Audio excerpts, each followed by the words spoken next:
Chapter 3 continued. His worst fears were realizing when a menacing voice close behind him said, "How'd you like to go for a little swim?" Without looking around, Will said, "I'd like that just fine, Hank." "Is there a swimming hole around here? We could race." Race? Hank sounded uncertain now. "I don't think our swimming hole's big enough for racing, and it's too far away." "Come on, Hank. It's getting kind of crowded around here," Patrick said. "Let's go somewhere else." "Yeah, somewhere that doesn't smell so fishy," said Amos.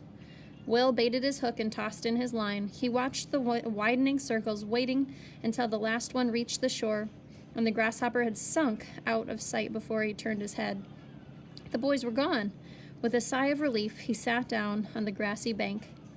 "You were wonderful," cried Meg, plopping down beside him.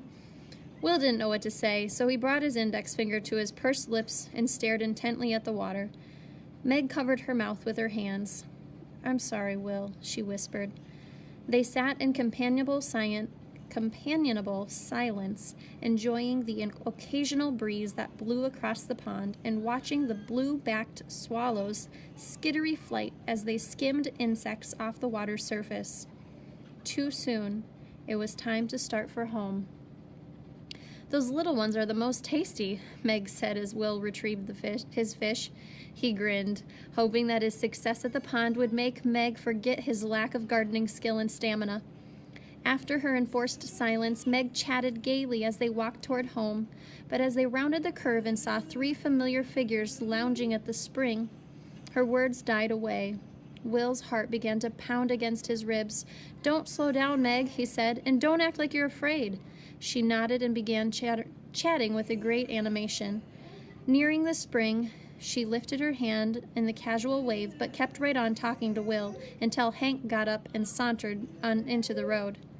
"Hand over that fish, William," he said roughly.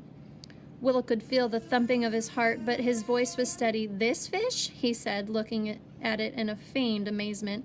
"You don't want this little fish." Hank glared at Amos, and Will said, "Come on, Meg. We don't want this fishy smell to bother our friends any longer." Will led Meg around Hank, and she began to chatter again. Will held his breath, listening for the scuff of running footsteps behind them, but there was nothing. Finally, he allowed himself a quick look over his shoulder and saw the road behind them was empty. He gave a sigh of relief. Meg grinned at him. "You did it again! You really showed that, Hank." Will didn't answer. He knew he hadn't seen the last of Hank and his friends.